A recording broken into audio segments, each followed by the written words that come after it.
The most terrifying thing is to accept oneself completely. Carl Jung said, "The way you love yourself sets the standard for every love you allow into your life." Carl Jung once said, "The most terrifying thing is to accept oneself completely, but it's also the most liberating." When you finally stop chasing approval, you begin building a deeper relationship with the person staring back in the mirror. Self-love isn't vanity. It's the quiet realization that you deserve peace, depth, and authenticity. Most people settle for mediocre love because they've never been taught how to be whole on their own. But the truth is, no external love can compensate for an internal void that only self-worth can fill. In our search for affection, we often confuse attention with love, and that mistake costs us years. When you don't know your worth, every breadcrumb of validation feels like a feast. But real love doesn't beg to be chosen. It aligns with who you are, not who you're pretending to be. Loving yourself completely doesn't mean closing your heart. It means filtering what your soul no longer tolerates. You stop chasing people who can't see your light because you've already lit your own fire. You stop staying in rooms where you feel invisible because you've become visible to yourself. Your boundaries sharpen, not from bitterness, but from clarity of what honors your growth. You begin to see red flags not as challenges to fix, but as exits to peace. Mediocre love thrives where self-respect is absent. It can't survive where you've made healing a lifestyle. The stronger your self-love becomes, the quieter your need for shallow attention becomes. You don't fall for potential anymore. You wait for presence, for character, for consistency. You begin to realize that loneliness with integrity is better than company built on pretense. You choose love that adds to your peace, not one that subtracts from your identity. And that's how you avoid mediocre loves, by becoming the kind of person who refuses to abandon themselves first. Jung taught us that when we fail to love ourselves completely, we project our unhealed wounds onto others, drawing in relationships that mirror our inner voids. Today, let's embark on a transformative journey together, exploring how embracing your full self can lead to profound, authentic love. Picture this: a montage of hearts breaking and mending, symbolizing the repetitive patterns many of us face in love. As Jung said, the greatest burden a child must bear is the unlived life of its parents, and this echoes in our adult choices. We'll dive into the Jungian framework, starting with the unconscious wounds that shape our desires. These wounds create a shadow self, full of repressed emotions that influence who we attract and how we love. The archetype of the self, according to Jung, represents our true wholeness, guiding us toward relationships that nurture our soul. Through the process of individuation, we integrate these shadows, paving the way for love that's genuine and fulfilling. In this guide, I'll walk you through a 5-step path to break free from mediocre loves and welcome soulful connections. Grab your journal now, because this is about to get personal. Let's uncover the roots together. But first, we must face the source of our pain, those early experiences that leave us seeking love in the wrong places. Think back to childhood moments of emotional deprivation, like inconsistent affection from caregivers, which Jung linked to our shadow aspects. These experiences form core wounds, making us believe that love must come from outside, often from those who can't truly give it. For instance, if you grew up feeling unseen, you might project that need onto partners who are emotionally distant, hoping they'll fill the gap. Jung described this as projection, where we externalize our unmet needs, creating a cycle of disappointment and heartache. It's like wearing glasses that distort reality, seeing saviors in people who merely reflect our own unresolved complexes. The consequences are painful: repeated heartbreaks, eroded self-esteem, and a pattern of loves that drain our energy rather than uplift us. As Jung warned, without addressing these patterns, we remain stuck in the collective unconscious, repeating ancestral sufferings. Consider a friend who always ends up with partners they try to fix. It's not coincidence, it's the shadow at play. To break this cycle, we turn inward, recognizing the unique value of our own soul and what it truly deserves. Your soul is special, marked by signs like a strong intuition that guides you through life's uncertainties. This intuition, as Jung explained, is part of our intuitive function, helping us sense what's real and what's not in relationships. You might also feel deep empathy, connecting with others on a profound level, which reflects the wholeness of the self-archetype. Natural creativity flows from within, a Jungian tool for individuation that allows us to express our true essence. And that inexplicable magnetism you have draws in people who see your depth, not just your surface. These traits remind us that we deserve mature love, connections that support our growth and integration. Once you see this, you can differentiate a true soul connection from mere attraction, elevating your standards. Let's explore how. A soul connection challenges you to grow, much like Jung's idea of confronting the shadow for personal evolution. It's not just about butterflies. It's emotional stability, a grounded bond that withstands time and trials. In a soul connection, your partner reflects both your light and your shadows, fostering mutual healing and understanding. On the other hand, superficial attraction is like fireworks, intense but fleeting, driven by projections rather than the self. You might feel an initial rush, but it lacks the depth that sustains long-term fulfillment. To discern the difference, try this practical exercise. Keep a 3-level emotional journal after each encounter. First, note what you think intellectually. Then, how you feel emotionally.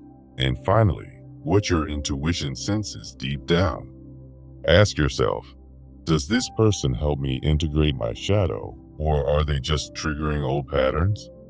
This tool, inspired by Jung, will sharpen your ability to choose loves that nourish your soul. With this clarity, you're ready to embrace complete self-love, the key to avoiding mediocre relationships forever. Self-love, in Jung's view, means accepting your darkness as much as your light, integrating every part of who you are. It's about respecting your needs, setting boundaries that honor the self-archetype, and refusing to settle. When you love yourself completely, you raise the bar for others, attracting partners who match your wholeness. No longer will you tolerate imbalances. Instead, you'll filter out those who don't contribute to your growth. Start with simple practices, like a mirror work ritual. Look into your eyes and affirm, I am whole, shadow and all. Visualize Jung's individuation process as you do this, feeling the pieces of your psyche coming together. Add daily affirmations, such as, I deserve love that supports my growth, to rewire those unconscious patterns. The positive shift is profound. You'll find yourself in relationships that feel effortless and aligned. Yet, many of us cling to the belief that love requires self-sacrifice, a cultural shadow we must dismantle. This idea often stems from upbringing or societal norms, like the self-sacrificing archetypes Jung identified in the collective unconscious. The consequences are heavy: codependency, loss of identity, and a depletion of your spirit that keeps you trapped.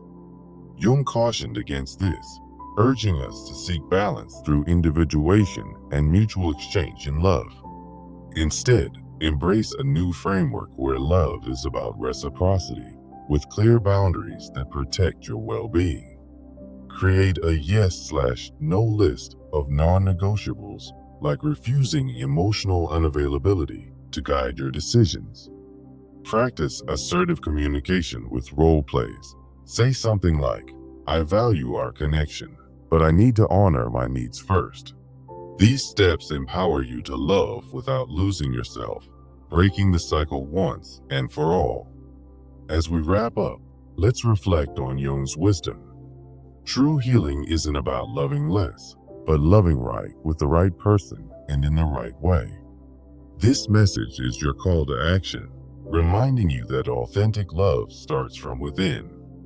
Now, to make this transformation real, commit to a 30-day journal practice, noting your self-love progress each day. Dedicate time to reflect on relationships, using the tools we've discussed to evaluate and adjust. Implement your yes/no list in everyday interactions, standing firm in your boundaries. Share your journey with a community, like online forums, to gain support and insights from others on the same path. Remember, every step you take towards self-love ripples outward, attracting the connections your soul craves. Imagine waking up each day feeling worthy, no longer settling for the mediocre loves that once defined you. Jung's teachings show us that this is possible, that by embracing our full selves, we unlock doors to profound fulfillment. Let go of the past patterns and step into a future where love is a reflection of your inner wholeness. You're not alone in this. Millions have transformed through self-discovery, and you can too. Start small. Today, affirm your value and notice how it shifts your interactions. As you practice, watch how the universe responds, bringing people who align with your true essence. This is your moment to shine, to love completely and avoid the traps that once held you back. Embrace it fully, and remember, when you love yourself completely, you invite in loves that are nothing short of extraordinary. Now, let's dive deeper into the root of the wound, where our unconscious patterns begin to shape our relationships in ways we often don't see. As Carl Jung explained, the unconscious holds our deepest wounds, like shadows lurking in the dark corners of our psyche. These wounds often stem from childhood, where unmet needs for love and validation create a blueprint for future heartaches. Picture a young child yearning for a parent's attention, only to be met with indifference. That's the seed of emotional deprivation. Jung called this the shadow, the repressed parts of ourselves that we project onto others in search of healing. In relationships, this manifests as choosing partners who mirror those early caregivers, perpetuating a cycle of unfulfillment. You might find yourself drawn to someone distant and unavailable, hoping they'll finally give you what you missed as a child. But as Jung warned, this projection only leads to more pain, because you're seeking external validation for an internal void. The consequence is a repetitive pattern of mediocre loves, where excitement fades into disappointment and resentment. Think of it as a loop. You attract what you haven't integrated within yourself, trapping you in a dance of unmet expectations.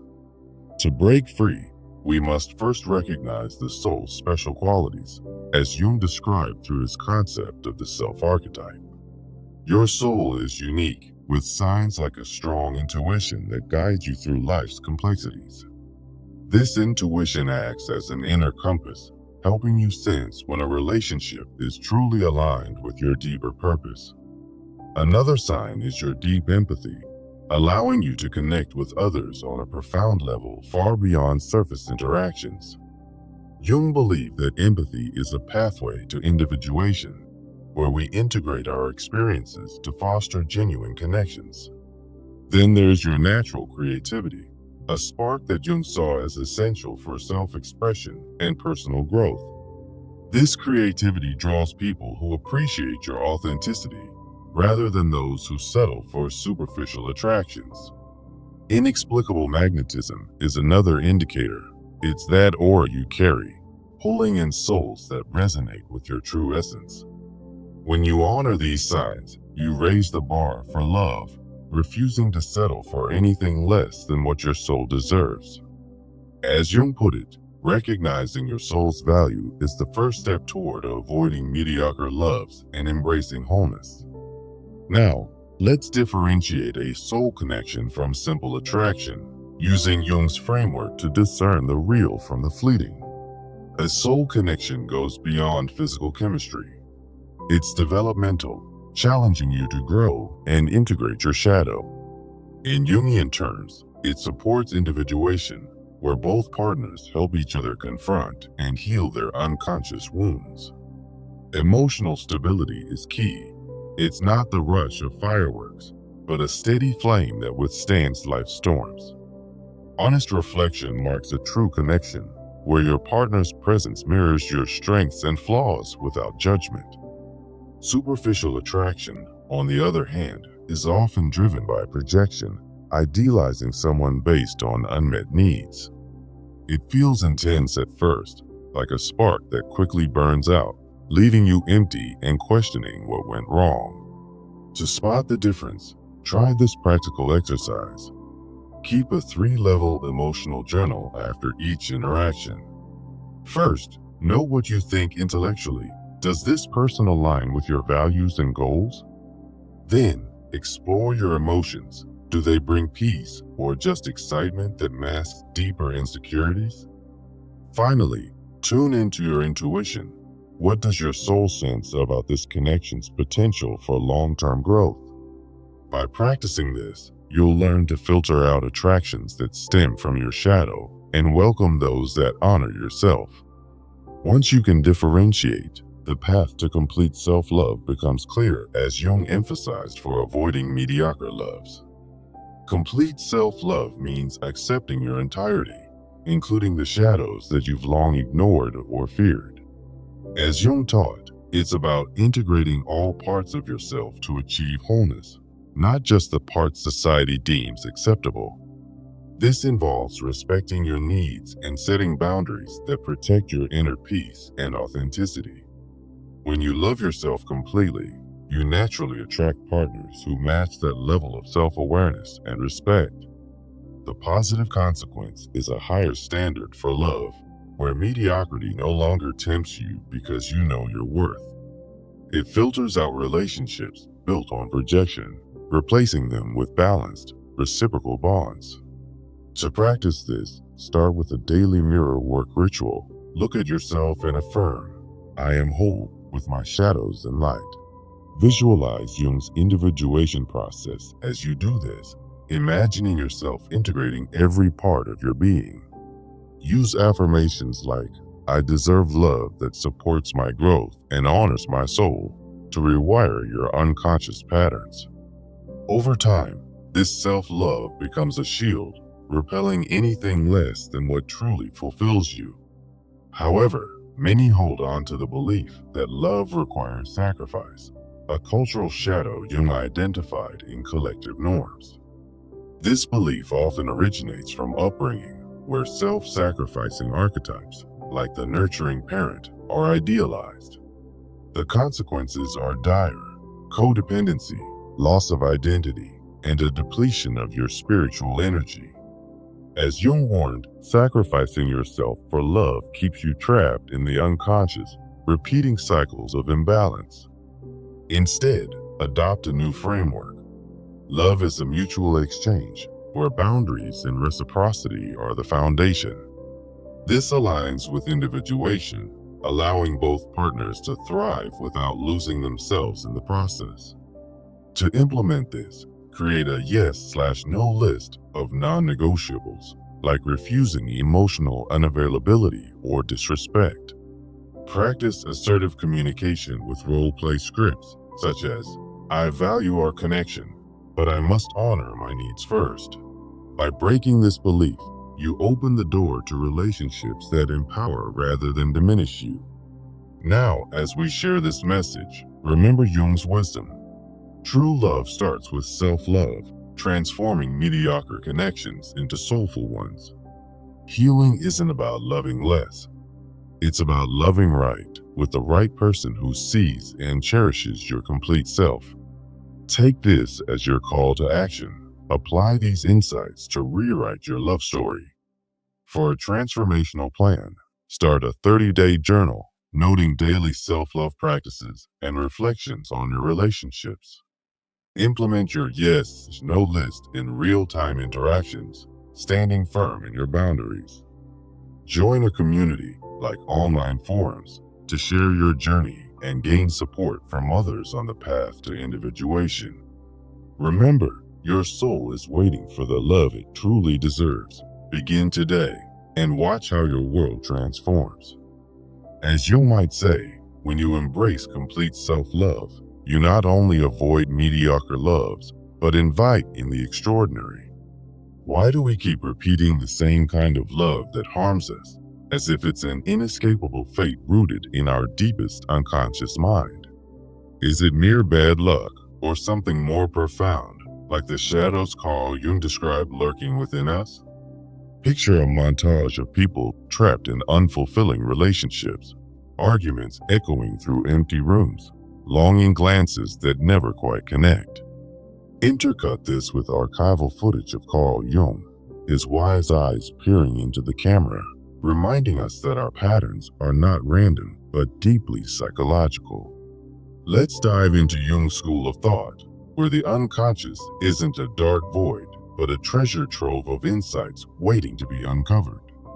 Jung taught that unconscious wounds from early life create shadow aspects, repressed parts of ourselves that influence every choice we make in love.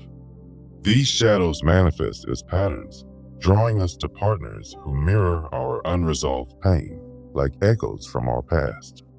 At the heart of it all is the archetype of the self, Jung's concept of the unified center of the psyche, representing wholeness and the potential for authentic connections.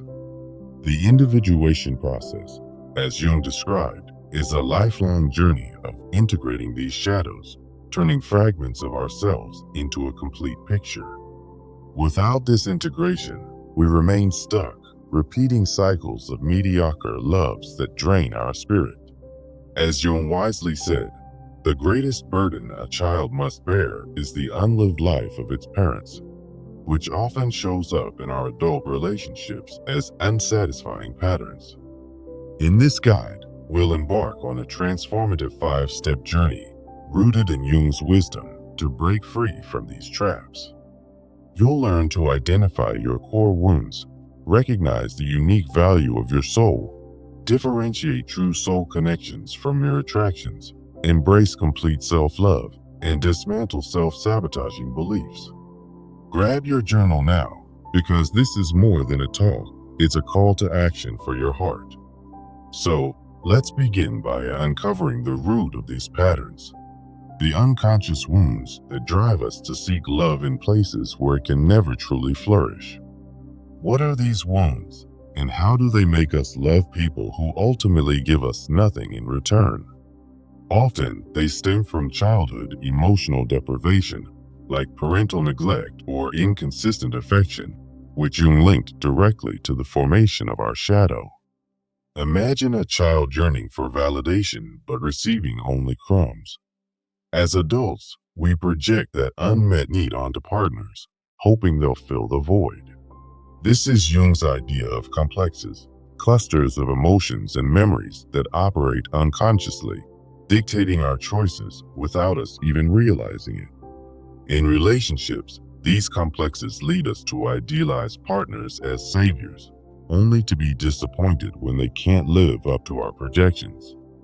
Jung noted that we often attract those who mirror our caregivers' limitations, creating a painful cycle of repetition. The projection mechanism is subtle yet powerful. We externalize our inner lacks, seeing in others what we refuse to see in ourselves. For instance, if you crave emotional availability but fear vulnerability, you might fall for someone who's perpetually distant, echoing your own shadow. This dynamic, as Jung explained through the anima and animus archetypes, keeps us in a loop of unrequited longing. The consequences are devastating: repeated heartbreak, eroding self-esteem, and a string of mediocre loves that leave us feeling empty. Jung warned that without confronting these patterns, we remain trapped in the collective unconscious, inheriting ancestral sufferings. Think of a friend who always ends up with fixer-uppers. It's not coincidence. It's the shadow at play, projecting unmet needs. To break free, we must first recognize the special nature of our own soul and demand the love it truly deserves. What are the signs that your soul is extraordinary, worthy of more than just survival in love? One sign is strong intuition, that gut feeling Jung associated with the intuitive function, guiding you toward genuine connections.